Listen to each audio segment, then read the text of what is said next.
What's up everyone, and welcome to Video Game Book Club. This is Take 5, where we take a quick 5-minute look at a video game and then give you initial thoughts and impressions on it. Today, we're taking a look at the very expensive Little Samson on the NES by Taito.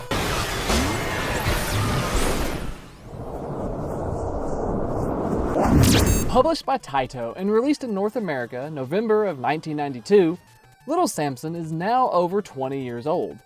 The game's director is none other than Shinichi Yoshimoto, who had previously worked on Strider and Ghouls and Ghosts.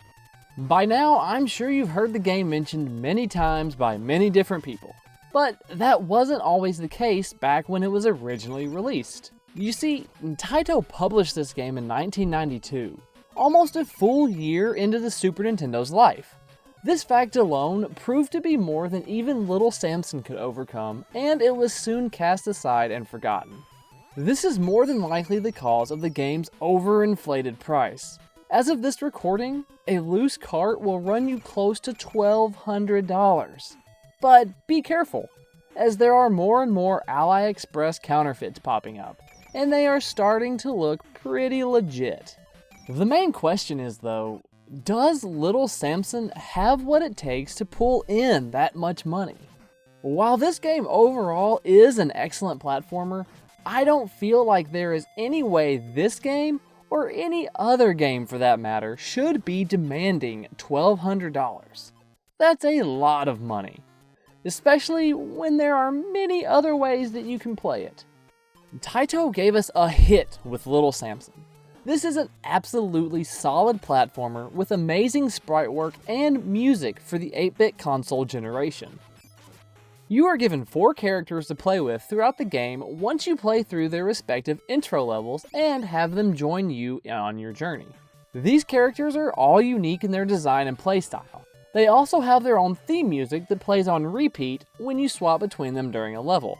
And trust me, you will be swapping back and forth, as some areas require Kakara the Flying Dragon, while other sections may need the precise movements of KO the Mouse. And speaking of characters, each character has their strengths and weaknesses.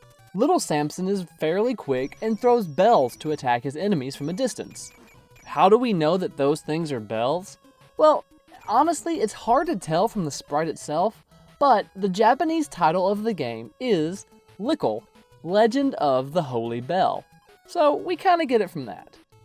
He can also climb walls and ceilings, which make him a pretty strong character to get around levels with. Kakara the dragon can fly and charge up the blast she uses to attack her foes. Each time she shoots, the 3 blasts are shot in an arcing J motion, so you really have to time your attacks with her carefully. That flying ability though, that will definitely come in handy throughout some of these stages. Next up, we have Gam the Golem.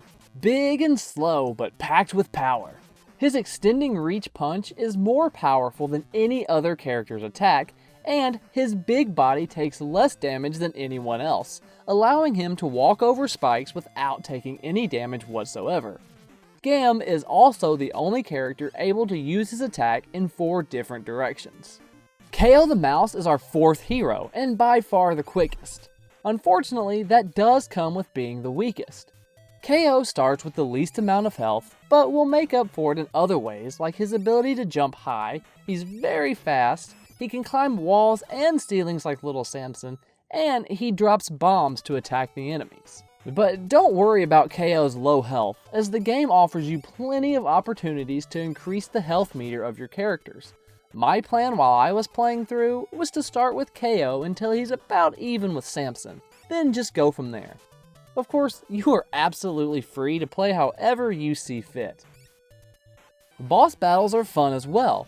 They aren't overly difficult or unfair, but you will notice the contrast between their sprite work and that of our childlike heroes. Each boss will require you to figure out their pattern and also find the hero that is best suited to take them out.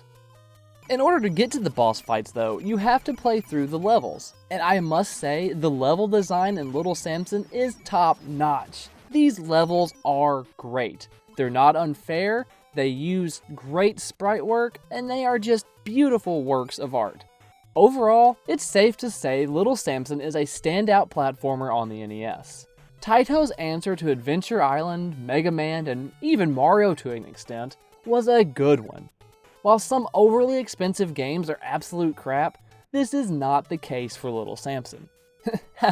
However, it still doesn't deserve $1,200, but you definitely need to play it.